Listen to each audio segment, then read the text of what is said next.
Welcome to Jaisai TNPSC academy. நம்ம இன்னைக்கு இந்த வீடியோவில் என்ன பார்க்க போகிறோன்னா, ஜனவரி 14 மற்றும் 15ஆம் தேதிக்கான கரண்ட் அஃபேர்ஸ் தான் பார்க்க போகிறோம். ஃபர்ஸ்ட் கொஸ்டின், மத்திய அரசின் தூய்மையான நகரங்களுக்கான பட்டியலில் சென்னை எத்தனையாவது இடம் பிடித்துள்ளது? Answer option D 199. மத்திய அரசின் தூய்மையான நகரங்களுக்கான பட்டியல் இதில் 1,00,000க்கும் அதிகமான மக்கள் தொகை கொண்ட நகரப்புற உள்ளாட்சி அமைப்புகளில் சென்னை மாநகராட்சியானது 199வது இடம் பிடித்துள்ளது. நெக்ஸ்ட் கொஸ்டின், மேற்கு தொடர்ச்சி மலையில் கண்டுபிடிக்கப்பட்ட புதிய வகை வண்ணத்து பூச்சி எது? Answer option A cloud forest silver line. Srivilliputhur Megamalai புலிகள் காப்பகம் அமைந்துள்ள மேகமலை கோட்டத்தில் கிளவுட் ஃபாரஸ்ட் சில்வர் லைன் எனும் புதிய வகை வண்ணத்து பூச்சி இனமானது கண்டுபிடிக்கப்பட்டுள்ளது. இந்த புதிய வகை வண்ணத்து பூச்சி இனமானது பார்த்தீங்கன்னா 33 ஆண்டுகளுக்கு பிறகு கண்டறியப்பட்டுள்ளது. இதனை தேனியை சேர்ந்த வனம் என்ற தன்னார்வ தொண்டு நிறுவனத்தின் ஆராய்ச்சியாளர்களான doctor Kalesh Sadasivam, S Ramasamy Kamaiya, doctor Sibi Rajkumar ஆகியோர் கண்டறிந்திருக்காங்க.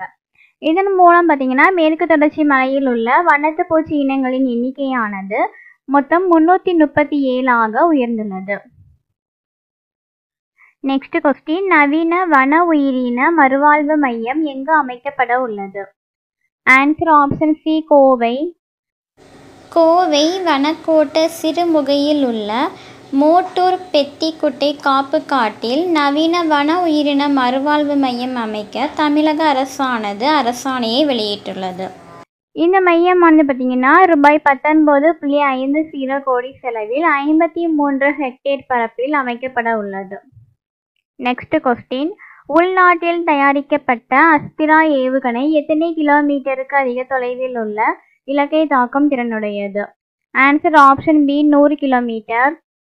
அஸ்திரா ஏவுகணை இந்த ஏவுகணையை பார்த்தீங்கன்னா DRDO மற்றும் ஹைதராபாத்தில் உள்ள பாரத் டைனமிக்ஸ் நிறுவனம் இணைந்து உள்நாட்டிலேயே தயாரித்துள்ளது. இந்த ஏவுகணையானது வானில் இருந்து வானிலக்கை தாக்கும் ஏவுகணைகளில் உலகின் சிறந்த ஏவுகணையாக தயாரிக்கப்பட்டுள்ளது. மேலும் இந்த ஏவுகணையானது பார்த்தீங்கன்னா 100 கிலோமீட்டருக்கும் அதிக தொலைவில் உள்ள இலக்கை தாக்கும் திறன் கொண்டது. நெக்ஸ்ட் கொஸ்டின், இந்திய ரூபாயை தங்கள் நாட்டில் பயன்படுத்தி கொள்ள இதுவரை எத்தனை நாடுகள் ஒப்புதல் அளித்துள்ளன? Answer option D 35. இந்திய ரூபாயை தங்கள் நாட்டில் பயன்படுத்தி கொள்றதுக்கு இதுவரைக்கும் 35 நாடுகள் ஒப்புதல் அளித்துள்ளதாக மத்திய சட்டத்துறை அமைச்சரான அர்ஜுன் ராம் மேக்வால் அவர்கள் தெரிவித்திருக்காங்க. நெக்ஸ்ட் கொஸ்டின், ஹரிவராசனம் விருது யாருக்கு வழங்கப்பட உள்ளது? ஆன்சர் ஆப்ஷன் பி வீரமணி தாசன். ஹரிவராசனம் விருது இந்த விருதானது பார்த்தீங்கன்னா பின்னணி பாடகர் வீரமணி தாசன் அவர்களுக்கு வழங்கப்பட உள்ளது. நெக்ஸ்ட் கொஸ்டின், மலேசிய ஓபன் சூப்பர் 1000 பேட்மிண்டன் போட்டியில் ஆடவர் இரட்டையர் பிரிவில் இந்தியாவின் சாத்விக் சிராக் இணையானது வென்றுள்ள பதக்கம் எது? ஆன்சர் ஆப்ஷன் பி வெள்ளி.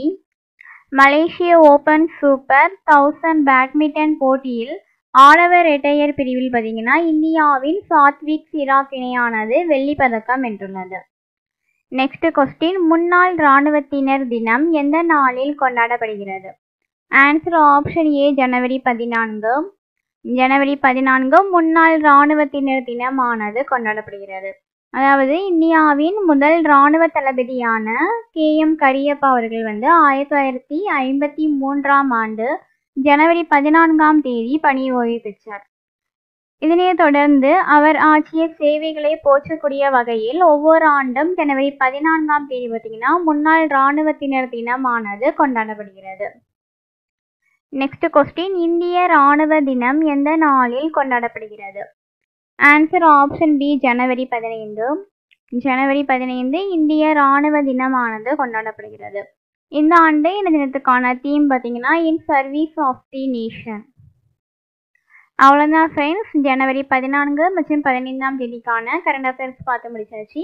இந்த வீடியோ உங்களுக்கு யூஸ்ஃபுல்லாக இருந்துச்சுன்னா இந்த வீடியோவுக்கு லைக் பண்ணிக்கோங்க, உங்கள் ஃப்ரெண்ட்ஸுக்கு ஷேர் பண்ணிக்கோங்க. இதே மாதிரி டெய்லி கரண்ட் அஃபேர்ஸ்க்காக மறக்காமல் நம்ம சேனலை சப்ஸ்கிரைப் பண்ணிடுங்க. தேங்க்யூ.